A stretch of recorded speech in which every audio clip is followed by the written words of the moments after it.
Hi, this is Dan Heisman, and we're here with another video to help you improve your chess.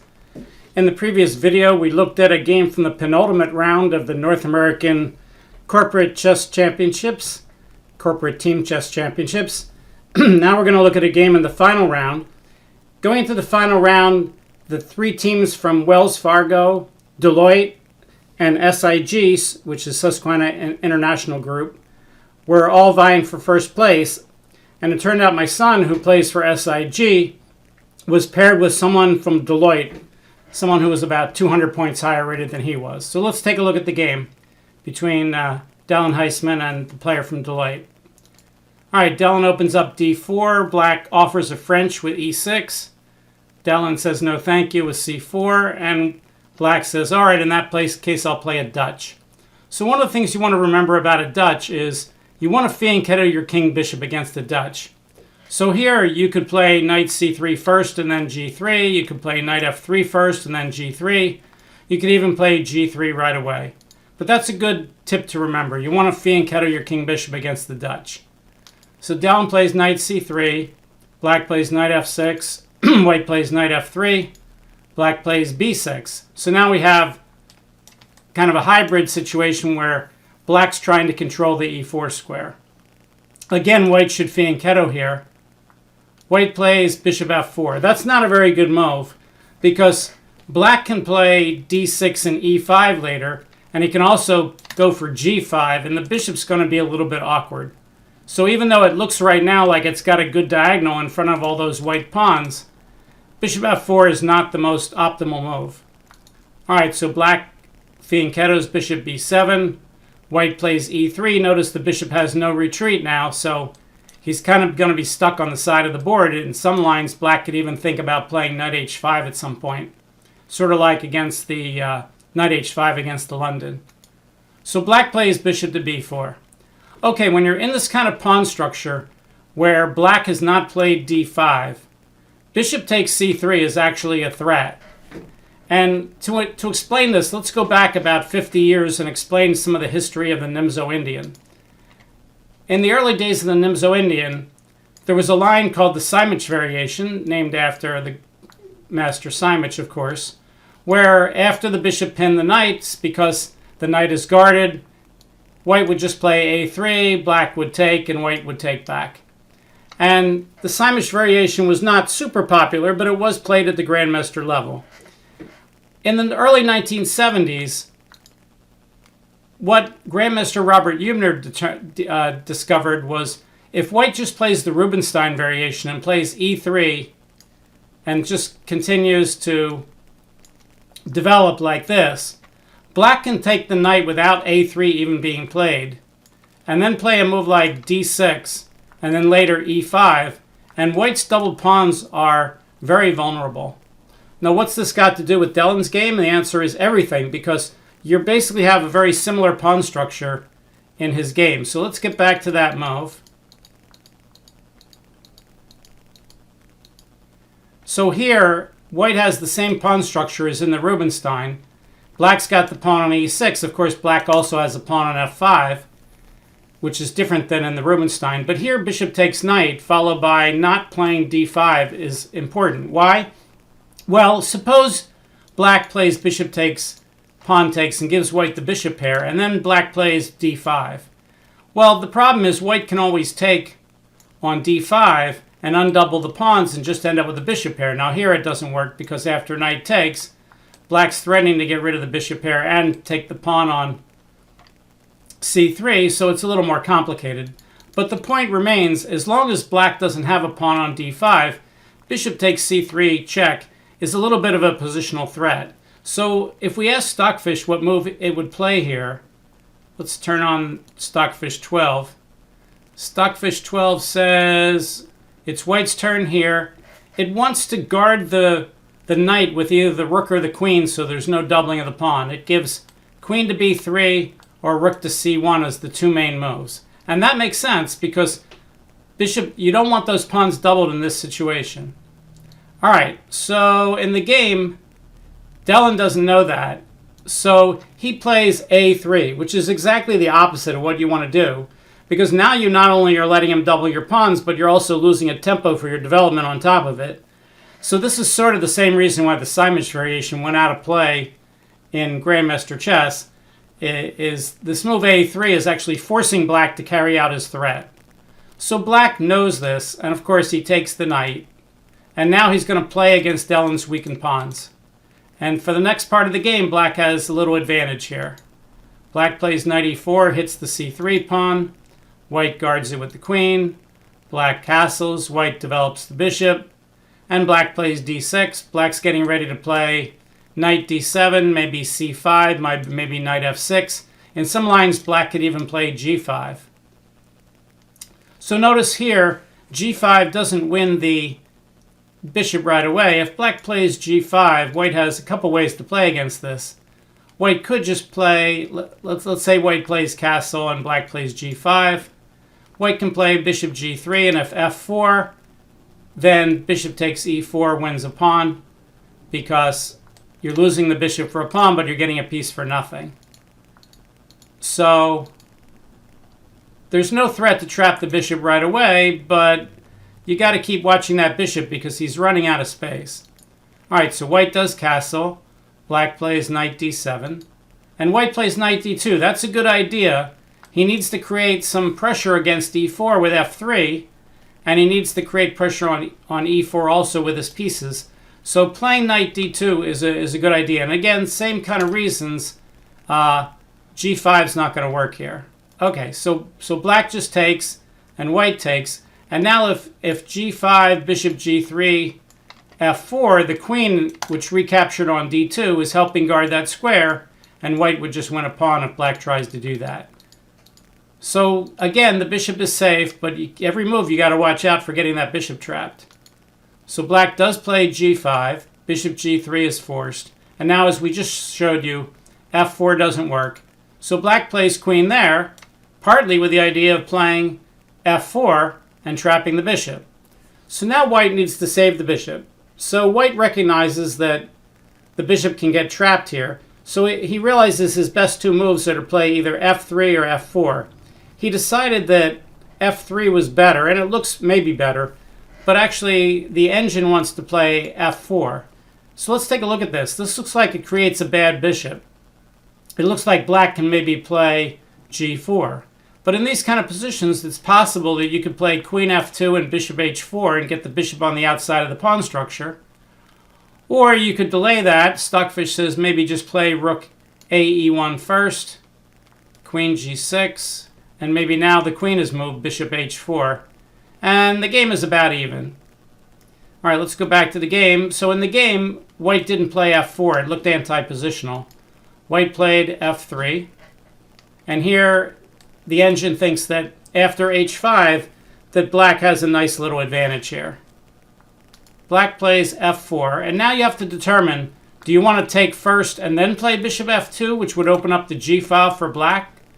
Or do you want to just play bishop f2 first and keep the g file closed? So Dellen plays the best move, bishop f2. Now the engine says the chances are roughly even, but I'd rather play black here.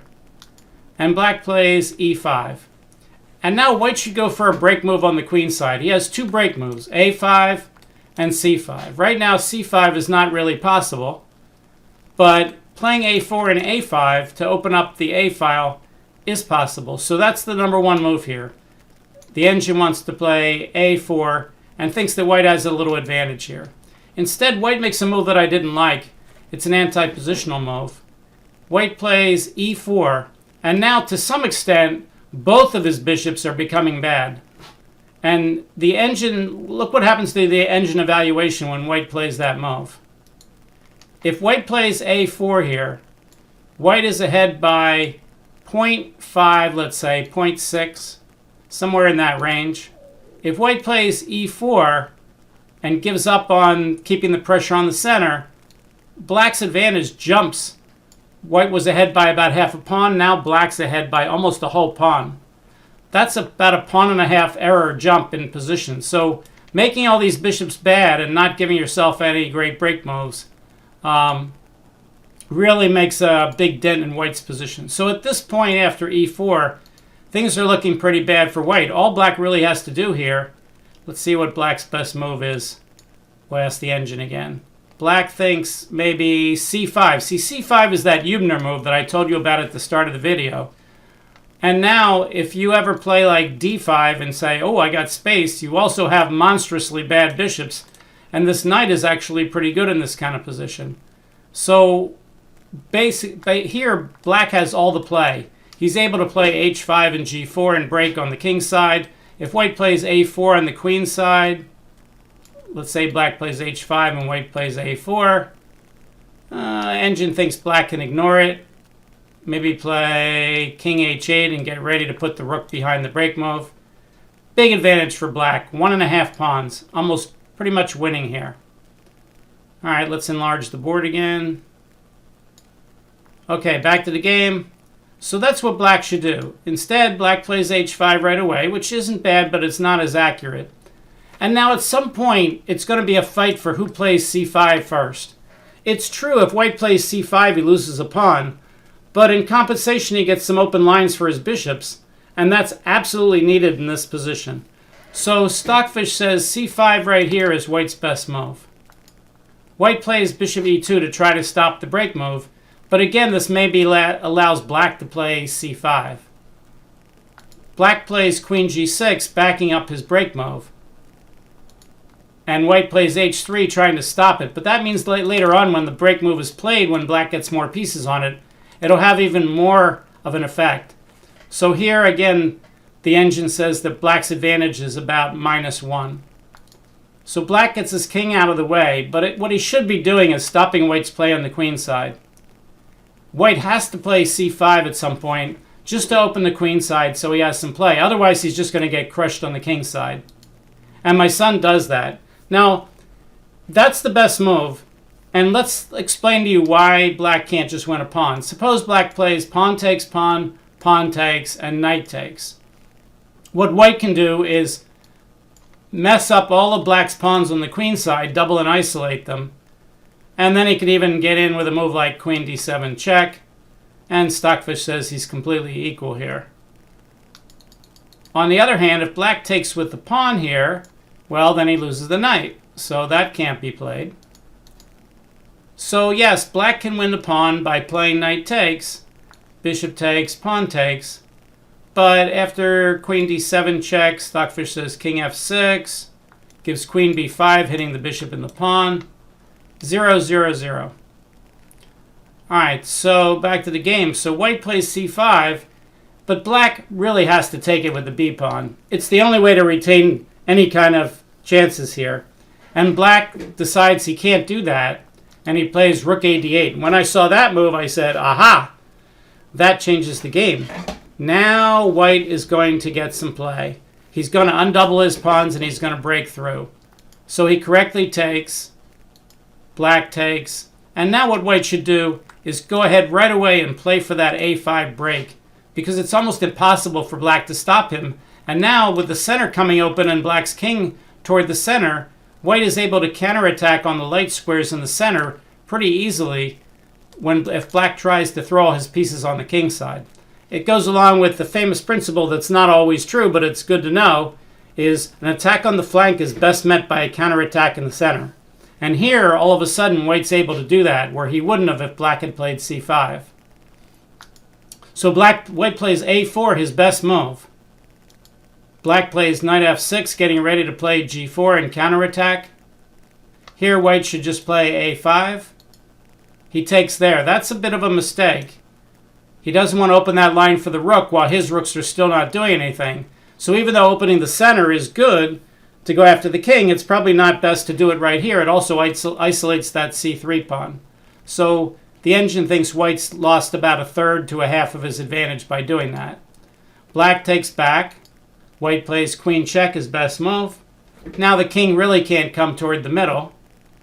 He can't go back to g8, it's illegal, so he has to play to g6, but that blocks the queen, helping the break move on g4 again. All right, again, white should go for the a5 move to open up those lines, and he does. Now he's threatening to win the pawn on b6. Black counterattacks with g4, and now things are getting critical This is where you save your time. Now, of course, the North American Corporate Chess Team League here was played at a 15-10 rate, so these are fairly fast games. So you don't have a lot of time to figure out exactly what the best move is. You kind of have to use your instincts. Here, white takes the pawn, and the idea is to give himself the c5 square so that if black tries to block the king side and later sacrifice with a bishop or a knight here, white can play bishop c5 and keep the bishop in the game. Black, of course, doesn't want to close the king side. Black wants to open the king side so his queen can attack the king. So black takes the pawn. And now white has a tough choice to make. In a fast game, this is not easy. Does he want to take with the pawn and give black discovered checks? Or does he want to take with the bishop and let black attack the e-pawn twice and it's only guarded once? Thanks to having an engine here, I know that the best move is bishop takes. And it's hard to take this pawn. For instance, if knight takes, white can just pin that knight to the king. If black tries to guard it with the king, white can just keep it. Well, Stockfish says white should stop to take this pawn, but white could just play a move like rook e1, and there's no way to guard the knight anymore. All right, so bishop takes is safe. Black could take with the bishop first, and then bishop takes, knight takes, and again we could pin the knight. Same kind of difference. All right, so white decides to take with the pawn, which isn't bad. It's not quite as good, but it should be good enough. Black takes back on b6. And now I thought white should just play bishop takes b6, but I was wrong. White plays what the engine says is his best move. So good for white. He played a better move than I would have played. He plays king h2. Of course, threatening rook checks, winning at least a piece. Black now plays queen to b6, guarding the pawn. At this point, I thought that white was a lot better. The engine says the best move is a move I didn't even consider. Queen to b2. Queen to b2 guards the c3 pawn and attacks the b6 pawn and keeps the rook off of the 7th rank. Instead, white played the aggressive queen to e6. And now black played a move that I would have played to stop the queen and the rook from penetrating on the white squares. Black plays bishop c8, which looks like the right idea, but actually the engine says his best chance is to counterattack on the 2nd rank with rook to d2. All right, so black plays bishop c8, and I thought really white's only move here was white could check first with the rook, but he can kind of always do that, so I thought he should take the pawn. He checks with the rook first. King goes out of the way, and again the queen doesn't have a lot of squares to go to. Queen takes over there, and now black should probably trade queens. Queen takes b6, bishop takes b6, rook d2 pinning the bishop, rook g2 unpinning the bishop, and then something like rook g8 to remove the guard. The engine suggests bishop f1, rook takes, bishop takes, and now knight takes pawn.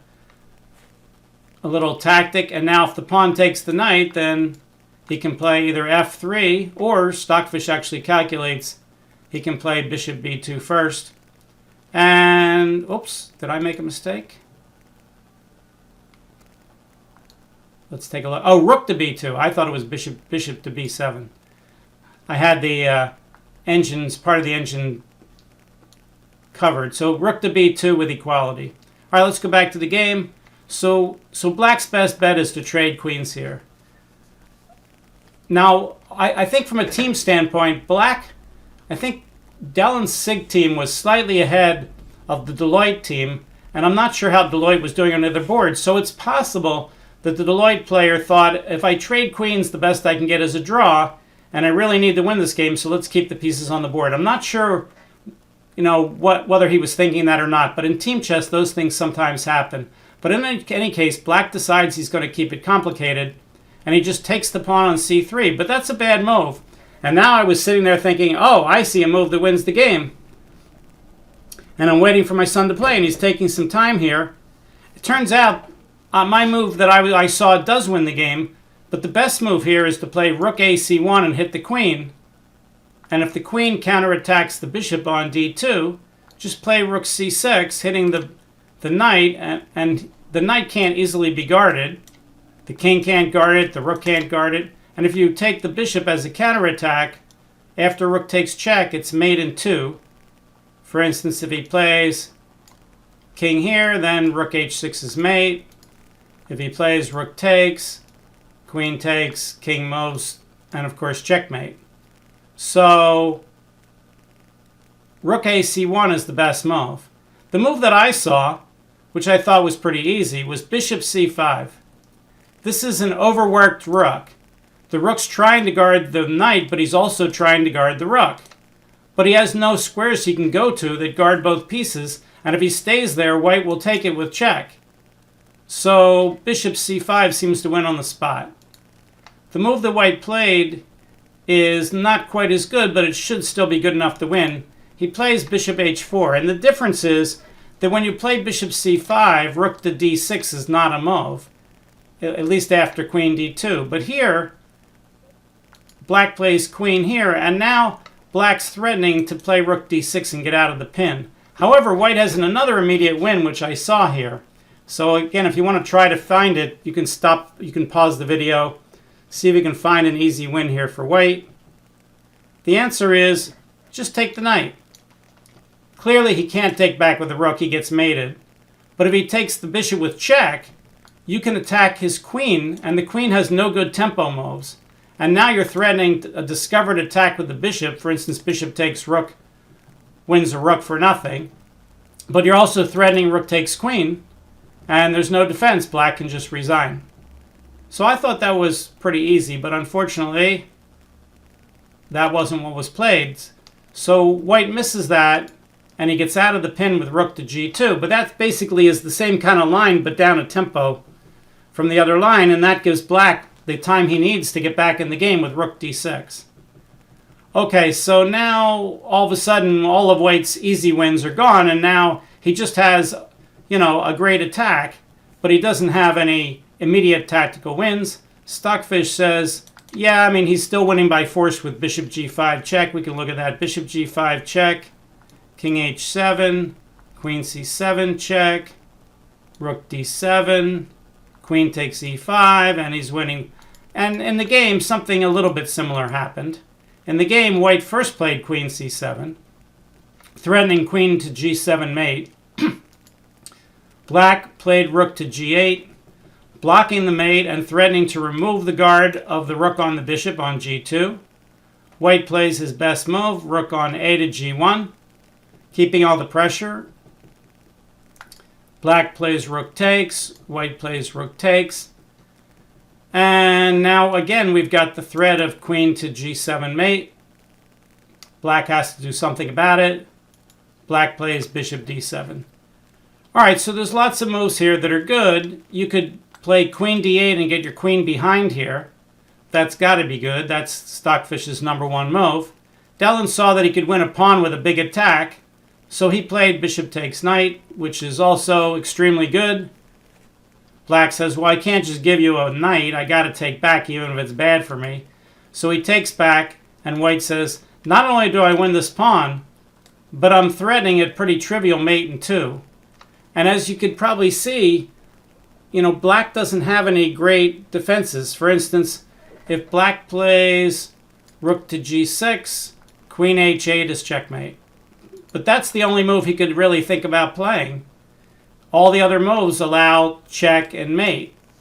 Or if he plays rook here, then check and mate that way. So black probably saw that rook g6 allowed the mate and won.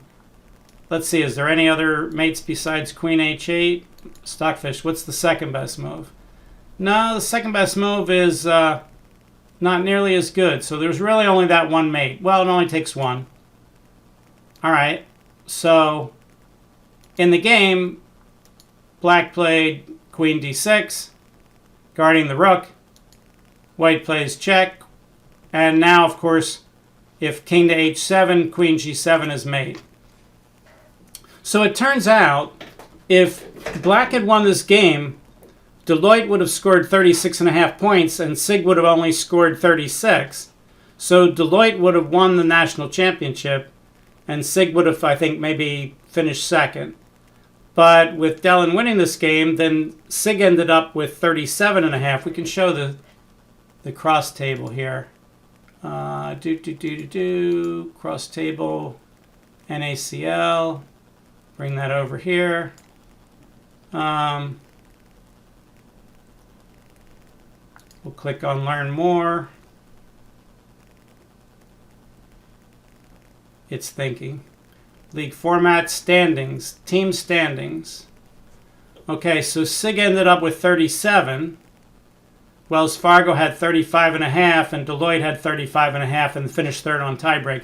So Deloitte would have had 36.5, Wells Fargo would have had 35.5, and Sig would have only had 36. So that game, in a sense, really did help determine first place in the tournament. Okay, so congratulations to Sig. Congratulations to Dell on a great tournament. I think at age 37, I think that was his best tournament that he's ever had. All right, hopefully you enjoyed this video. These were two strong amateurs playing in a very good tournament.